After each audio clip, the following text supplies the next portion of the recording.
I have been asked, is it easy to get a buy-to-let mortgage? And is it easy to get one in my personal name? Is it easy to get one in my limited company? Like, what should I do? And that's a real understandable question and real nervous question. And I remember getting quite anxious in the early days about, ooh, will these big banks give me money?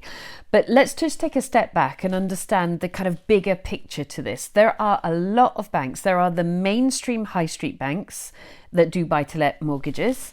And then there are a whole load of what you might call challenger banks that also do buy-to-let mortgages. And I'm not recommending anyone particularly, but there may be names that you had. I mean, there were certainly names that I hadn't heard of before I get into property, like, Shawbrook and Aldermore, Keystone, all of those guys. Like, who are they? But they're all subsidiaries and challenger banks. So what that means is basically, I'm not putting them down at all, what you would term secondary banks, not the kind of high streets, the Bank of Scotland, TSB, Lloyds, all of those guys, Clydesdale. They're still enormous banks, but they're secondary challenger banks who want to get into the marketplace. So the name itself suggests what their behaviour is. They're challenging, they're trying to take a business from the main banks, and therefore they've got to have products that will allow a person in the buy-to-let sphere to actually use their product, because otherwise they don't get paid. So on the one hand, it is nerve-wracking if you've never applied for a buy-to-let mortgage before. I remember being super nervous. Now I'm pretty relaxed about it. So my quick answer to, is it easy to get a mortgage for buy-to-let, would be yes, with provisos. But I do remember being super nervous in the first 10 properties I bought. I was like, oh, will they give me a mortgage? And now I'm like, okay, I understand that for them to make money, they need to lend money to somebody. Got it. So all I have to do is make sure I comply with what their requirements are, and then they'll lend money to me. So understand what their requirements are. Now, how do you do that? At this point, I do not want you becoming the expert in mortgages. I am not an expert in mortgages. I'm good with my spreadsheets. I'm good with my maths, right? So I understand what the interest rate is, what the fees are, what any legal costs are, what the survey costs might be, and are there any redemption costs, and how much can I pay back on top of my, because I tend to do fixed price. I like to do 5-year fixed interest only, but I like mortgages that I can also pay back during that period. So if you do 5-year fixed interest rate only, tend to give you a redemption fee, meaning, boom, if you decide to pay this property back early, we're going to slap you with like a really, a 1, 2, 3, 4, 5 or 6% redemption fee, depending on when you pay it back. But at the same time, I like the mortgages that allow you to pay 10% per annum down. I think they're quite tidy.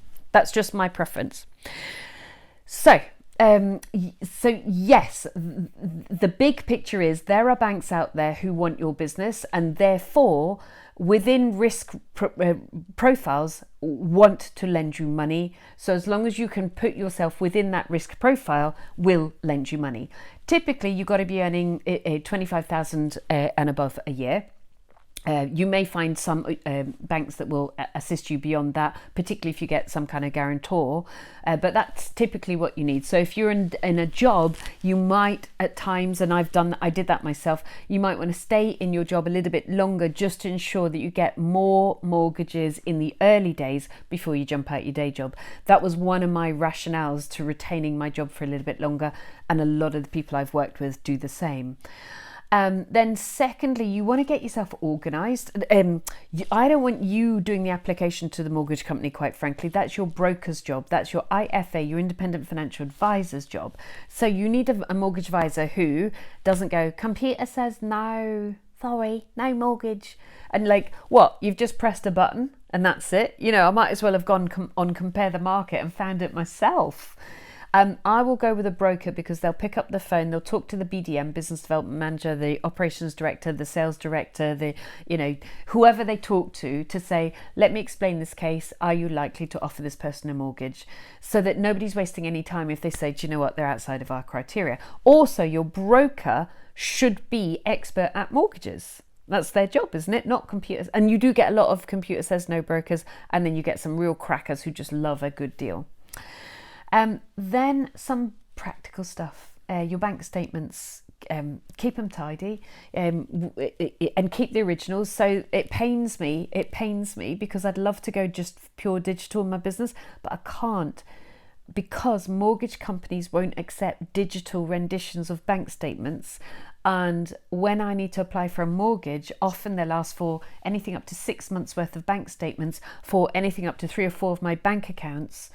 And banks will then charge you money to get them printed. And also, it's not even the money, quite frankly, it's the hassle and the delay. So we have got lots of paper bank statements coming in every month. And then Rachel, my bookkeeper, she scans them and puts them in date order. So the minute we've got a mortgage application, vroom, here's 6 months beautifully organised. And then keep your bank accounts themselves quite well organised. So I don't have, if you're starting out, open a separate bank account for your properties. Don't have all your personal money going in and out. And if you can, you really kind of need to mind your credit rating. So I used to use a credit rating. I don't anymore because I know my credit rating is really good, but probably once a quarter I still check it. But I used to use a monthly subscription, and because it was so critical to me that my credit rating was good, that I used to really check like once a month what my credit rating score is. Oh, somebody's banging at the door, so I'll need to go in a minute. I think that's good enough advice for you. Subscribe, like, and hop onto the website. See you soon. Bye. I hope that vid was really useful to you. I got more free stuff that's going to be super useful to you. I got free downloads. This one over here is the buy to sell posing kit. Download it, checklist it, make sure you've got everything you need for buy to sell.